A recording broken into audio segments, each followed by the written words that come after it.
ترمذی شریف کی روایت ہے، حضرت ابو قتادہ رضی اللہ تعالی عنہ فرماتے ہیں کہ رسول اللہ صلی اللہ علیہ وسلم نے ارشاد فرمایا، مجھے اللہ تعالیٰ کی ذات سے امید ہے کہ وہ یوم عرفہ کے روزے رکھنے کی صورت میں گزشتہ سال اور اگلے سال کے گناہ بخش دے گا۔ اب یہاں سوال یہ پیدا ہوتا ہے کہ یوم عرفہ کا روزہ اپنے ملک کے اعتبار سے رکھیں یا سعودی عرب کے اعتبار سے؟ تو یہ بات جان لینے کی ضرورت ہے کہ اس مسئلے کا دار و مدار اس بات پر ہے کہ سعودی عرب کی رؤیت دیگر ممالک کے حق میں معتبر ہے یا نہیں۔ تو اس بارے میں احناف کا راجح قول یہ ہے کہ دور کے ممالک جن کے طلوع و غروب میں کافی فرق پایا جاتا ہے، ان کی رؤیت ایک دوسرے کے حق میں معتبر نہیں ہے، کیونکہ سعودی عرب اور دیگر ممالک کے مطلع میں کافی فرق ہونا بار بار کے مشاہدے سے ثابت ہے۔ لہذا جس طرح نمازوں کے اوقات اور سحر و افطار وغیرہ میں ہر ملک کا اپنا وقت معتبر ہے، اور سعودی عرب میں نمازوں کے اوقات کو دیگر ممالک میں نمازوں کے لیے معیار قرار نہیں دیا جا سکتا،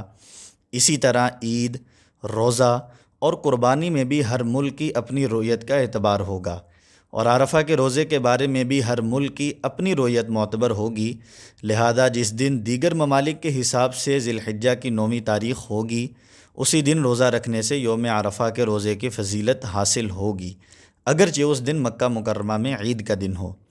اسی طرح بعض احادیث میں روزے کی فضیلت بیان کرتے ہوئے یوم عرفہ کی بجائے 9 ذی الحجہ کے الفاظ بھی آئے ہیں۔ بعض امہات المؤمنین بیان کرتی ہیں، نسائی شریف کی روایت ہے کہ رسول اللہ صلی اللہ علیہ وسلم ذی الحجہ کے 9 دن اور عاشورہ کے روزے رکھا کرتے تھے، یعنی یہ روزہ دراصل 9 ذی الحجہ کا ہے، کیونکہ عشرہ ذی الحجہ کی ابتدائی 9 دن میں ہر روزے کی فضیلت احادیث میں مستقل طور پر آئی ہے۔ تو اس تمام بحث کا خلاصہ یہ ہے کہ دنیا کے دیگر ممالک کے مسلمان یوم عرفہ کا روزہ سعودی عرب کی تاریخ کے حساب سے رکھنے کے پابند نہیں ہیں۔ سعودی عرب کے مسلمان اس دن روزہ رکھیں جب ان کے ہاں 9 ذی الحجہ ہو، اور دوسرے ممالک کے مسلمان اس دن روزہ رکھیں جب ان کے ہاں 9 ذی الحجہ ہو۔ البتہ پاکستان اور وہ مشرقی ممالک جو سعودی عرب سے ایک تاریخ پیچھے ہوتے ہیں، وہاں کے مسلمانوں کے لیے بہتر یہ ہے کہ وہ 8 اور 9 ذی الحجہ دونوں دن روزہ رکھ لیا کریں، کیونکہ عشرہ ذی الحجہ کے ہر روزے کی فضیلت صحیح احادیث سے ثابت ہے، اور ان ممالک کے لوگوں کے لیے اس دن روزہ رکھنے میں کوئی ممانعت بھی نہیں ہے۔ اب ایک اور سوال جو یہاں پر پیدا ہوتا ہے وہ یہ ہے کہ 9 ذی الحجہ کو یوم عرفہ کیوں کہا جاتا ہے؟ تو یوم عرفہ کہنے کی فقہاء نے 3 اہم وجوہات بیان کی ہیں۔ پہلی وجہ یہ ہے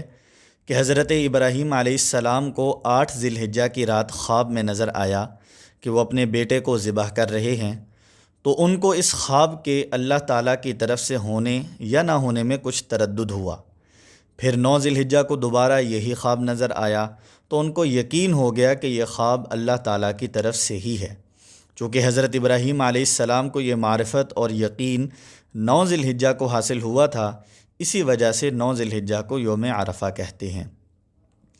دوسری اس کی وجہ یہ ہے کہ 9 ذی الحجہ کو حضرت جبرائیل علیہ السلام نے حضرت ابراہیم علیہ السلام کو تمام مناسک حج سکھلائے تھے۔ مناسک حج کی معرفت کی مناسبت سے 9 ذی الحجہ کو یوم عرفہ کہتے ہیں۔ تیسری اہم وجہ اس کی یہ ہے کہ 9 ذی الحجہ کو حج کرنے والے حضرات چونکہ میدان عرفات میں وقوف کے لیے جاتے ہیں، تو اس مناسبت سے 9 ذی الحجہ کو یوم عرفہ بھی کہہ دیتے ہیں۔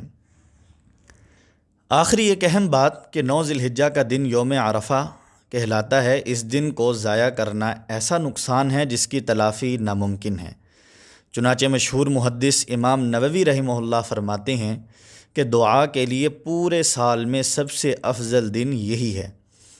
لہٰذا ہر آدمی کو چاہیے کہ وہ اس دن کو ذکر، دعا، تلاوت اور ہر قسم کی عبادات میں گزارے۔